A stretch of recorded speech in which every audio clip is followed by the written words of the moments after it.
Welcome to the Common Man Football Show. My name is James Coburn, and today's episode, we're talking about DK Metcalf Draft Status Analytics. I know it's been a while since I've dropped a video.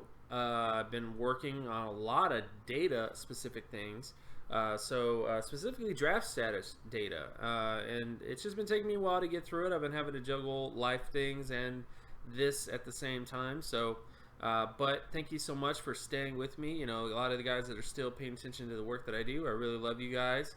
I never, as far as I'm concerned, all the work that I do is not motivated by fame or money. It's motivated by the truth and getting better at evaluation of NFL players, because I really do think that there is something to that, you know, to make a system that's better at evaluation or aiding in evaluation to what already exists. So essentially what this video is going to focus on is it's going to look at draft status, what its effects are in terms of success, coupled with production data, because I've already done many different videos on production data. We're going to talk about DK Metcalf's production again in this video, so this may be news that you've already heard, but we're going to add on the layer of draft status to give things into more perspective.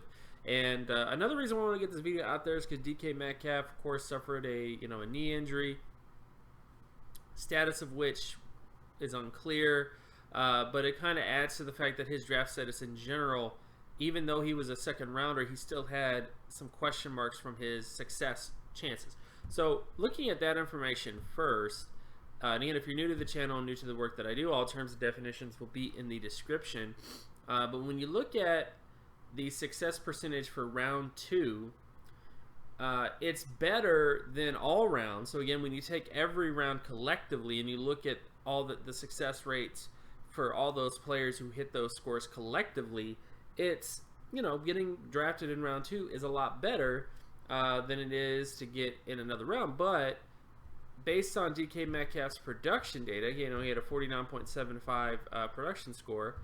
You know, he only has like a 5% to 11% chance of success, and I kind of just clumped the 69 to 0 players because, you know, 11% is pretty high, and then 6% is a little lower. So if you just put those guys in the same area, you know, you would say that he's kind of has like a 6 to 11% chance of becoming successful based on his draft status. But his draft status is troubling, you know, 49.75 compared to 5-time All-Pro, 3-time All-Pro, 3-time Pro Bowl, and long-term starter. If you're wondering why DK Metcalf's production score is a little bit different, that's because I added a lot more players to the database recently, which kind of affected his number. Not by much, but definitely a little bit. And of course, when you look at the averages, nowhere near the All-Pro average, Pro Bowl average, or starter average. He does have good athleticism traits, which I think everybody is Googa Gaga over, but when you actually look at the list of names of players who had that production and the draft status of Mr. DK Metcalf, it's not a lot of successful players. Aaron Dobson is in there, and he's kind of similar to DK Metcalf in some ways. I think Eddie Royal could have been a little bit more successful than what he was, but definitely kind of suspect.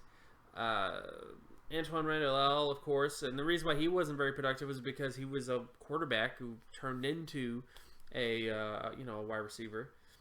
Brian Blades, of course, was fairly successful, and Vance Johnson was very successful. So not a lot of players to really point to with DK Metcalf's production and his draft status. So a couple in the knee injury, a couple in the question marks in terms of his athleticism data, because as I've told you guys before, Metcalf's athleticism is very similar to Cordell Patterson, who has issues with route running, which is a very similar criticism of DK Metcalf, in that he could do certain things, but he can't do everything.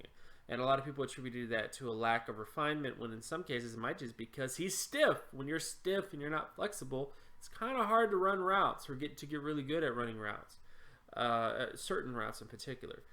But bottom line, when it comes to DK Metcalf, the injury does cloud his success for the future.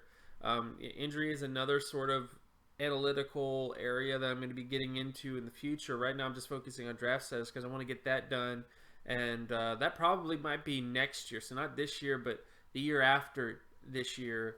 So I guess the 2021 analytics guide.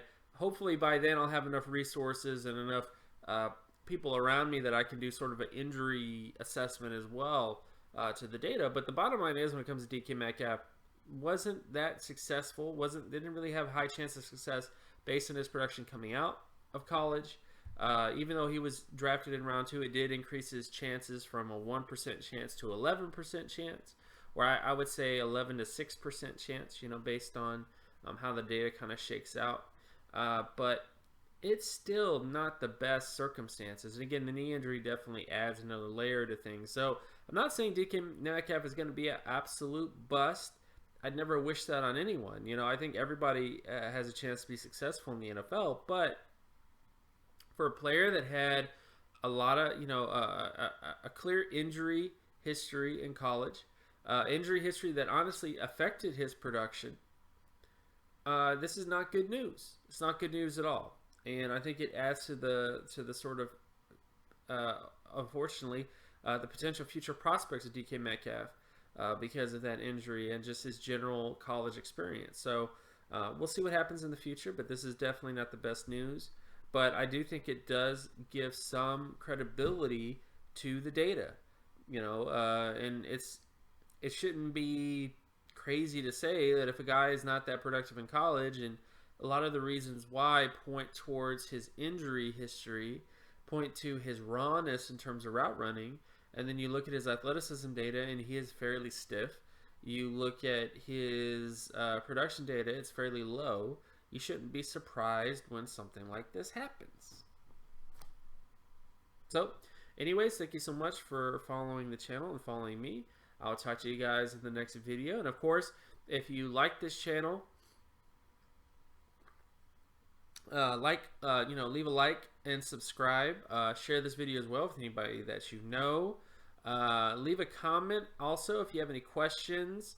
Another thing I just want to throw out there to the Patreon subscribers in particular is I'm going to be dropping a running back, a sort of draft status running back compilation.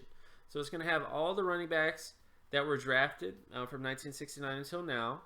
It's going to have their production data. It's going to have their draft status. It's just going to give you a general ink blot, if you will, of what the data says about draft status and production and all those other sort of things. So be on the lookout for that if you're a Patreon subscriber. I'm working on getting that done right now. I'm around the 6th round. So once I get done with the 6th and 7th round, I get all that compiled and get that put onto the Patreon channel. So again, if you're a Patreon subscriber, thank you so much for still following my work. I've been just swamped with different things I've been having to deal with in my personal life. But I have had at least to carve out some time to do this video, so thank you so much, and I'll talk to you guys in the next video. Peace.